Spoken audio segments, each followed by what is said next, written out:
in our study on domestic violence, I did a training on it a few years ago before all the trends started. And they said up to 1 in 5 men face abuse. It's just that who will talk about it? Who is going to go and say, hey, my wife is abused? It's not the kind of thing. Opening up is a struggle for men in the first place. Then how much more you want to open up about something that will be embarrassing? That my wife slapped me, or my wife kicked me out of the house, or my wife poured oil on me. It's going to be, men just don't talk about that. It's the same thing with infidelity. People give the impression that men cheat more. Anybody in family life practice knows it's not true. It's not true. All right. Women are also cheating almost as much. All right. But women talk more. Most men that have been cheated on will not find it comfortable to go and discuss that with another person. They will just handle it. All right. In fact, statistics showed that men stay more when there's cheating than women. People assume that, if you cheat on a man, he won't stay. There is women that stay with cheating. No, but statistics have shown that men, even though they say before the cheating that if you ever cheat on me, I'll leave, most of them do not leave. They actually stay more than women. Because if they leave, where are they going to go and say the reason why they are leaving? They cannot go and say it. So most of them stay in those marriages where their wives have cheated on them. So men stay more. So I'm just trying to say we need to balance the scales. We all need to work towards as a community, as a society. This problem is not a church problem. When the recent thing that happened, people were trying to make it a church problem. And I tried to tell them it's not a church problem, it's a society problem. It's something, in the days of our parents, nobody will even raise an eyebrow with abuse. Nobody, if you say your husband beat you, it's not a discussion. It's not something to worry about. There's no way you're going to report that case. Are you single or you are married? Even the mothers will tell you it's normal. Our husbands beat all of us. The fathers will say it's normal. Your husband has a right to beat you. That's what they will say. Your husband is your father. He can beat you. So we need to know where we are coming from and appreciate the progress. We have made progress. That we are even discussing this on air and making it an issue, a topic. It's progress. Because in the olden days, this is not a discussion. It's not even a reason to leave your marriage that they beat you. It's not a reason to leave your marriage. Nobody's going to answer you. So we have made progress and we can yet make more progress. And thank God for what you're doing, Mama. These are the discussions that will bring progress. In one of the events I did along this line, I said, we as society, we need to even bring out better laws. In our country, the laws are not strong at all.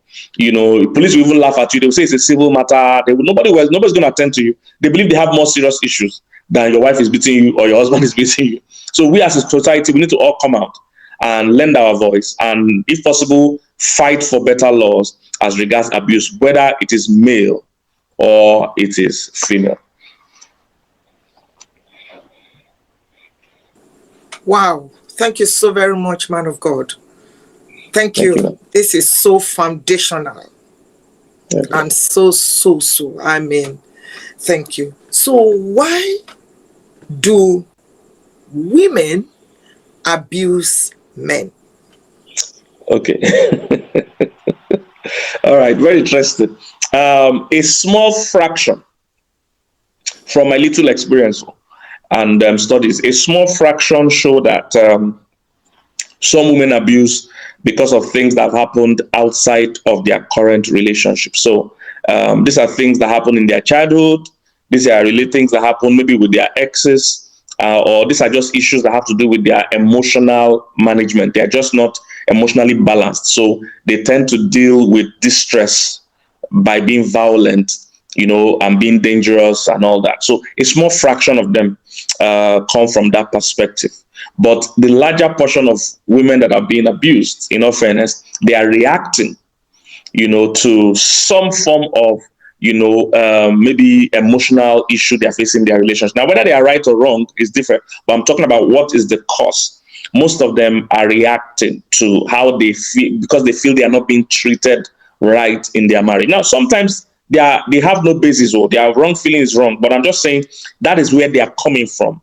They believe that they've not been treated right, or maybe they've been cheated on, like some of the cases we had now. They believe the man has not been fair with them, has not been fair to them.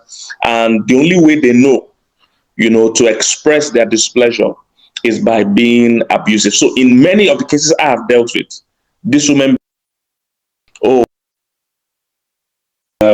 I know because women are very special a lot. Women mirror a lot. So a woman mirrors the environment she's in. She's a very fertile ground.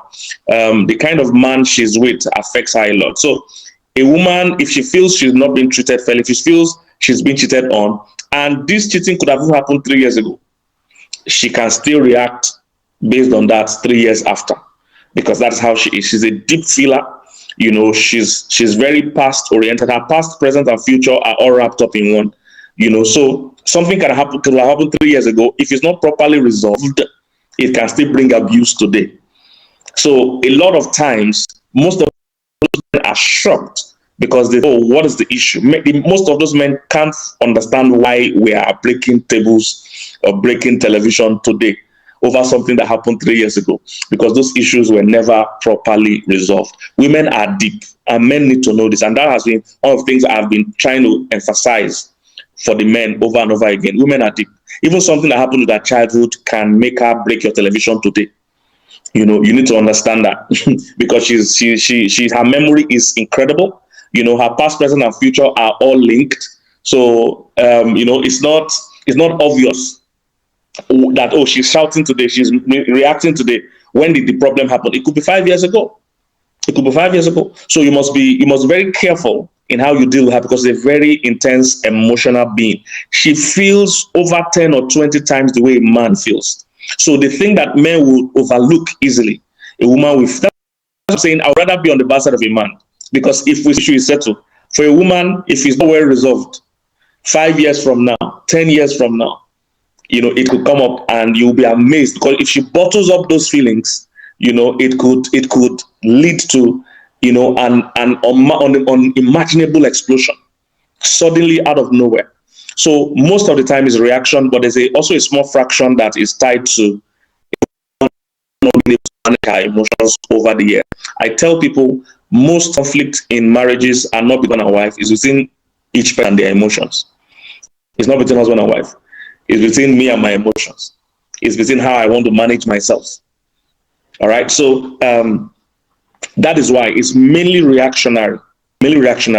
And most of the men, in all fairness, can't place their hands. That's why sometimes when the man shares the one-sided story of, oh, I did nothing, I'll be like, no, I need to hear from your wife. Because what the man calls nothing with women, it is something. I've had to deal with domestic violence cases that was traced to wedding night. And these are people that have been married for 10 years. And the issue that is causing problem now is traced to wedding night. And the man can't understand why we are talking about wedding night. And I said, that's how a woman's mind works. So you have to make up for that wedding night, because that issue, and you have never agreed. I have 4 Ds. I train men in talking to women. There are 4 Ds. I said, number 1, don't dismiss how she feels. Your job is that you can't tell somebody she's not feeling what she's feeling. So no, first D, don't dismiss. Second, don't disagree. Don't disagree. All right. It's not, most time when a woman is talking, she's not talking based on facts. She's talking based on feelings. All right. So if a man and a woman are arguing, nobody will ever win, because they are not even on the same spots. They're not even in the same stadium. So you can never win. So don't disagree. Number 3, don't debate. All right. Don't debate. When a woman is talking to you, she doesn't want debate. Most times the man is debating with her, and the man will say, we've talked about it. No, if we debated for 2 hours in a world of women, that's not counted as talking. We have not talked. We debated. It's 0. We'll have a debate. We'll continue to debate on that day. But if you can listen to her, acknowledge her, validate her for 2 hours of her talking, then you have talked. But if you are debating, she'll say this one, you debate. She says this one, she's not counting that as that we have talked about this issue.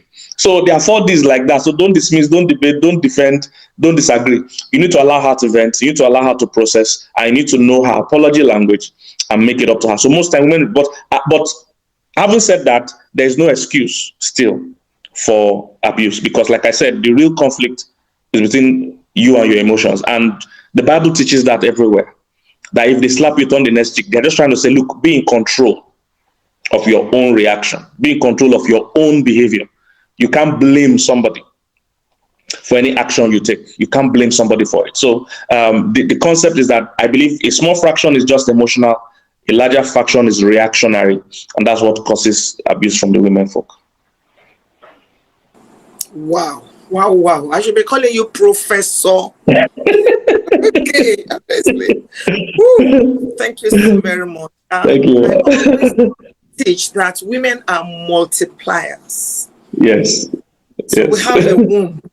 So you deposit sperm and then we give you babies. You give us an attic and we turn it to a home. You give us love and you become an envy of everybody. You give a woman frustration, she will show you that is a B. B-E-E. Every woman is a B. Remember Sarah? The Bible says she was so fantastic that she even called her husband Lord. But when she showed the other side, because a bee produces honey, but at the same time a bee can sting. So many men are wondering, why is my wife abusive? Verbally, sexually, well, physically, whatever. So we're trying to dig tonight that can it be reactive?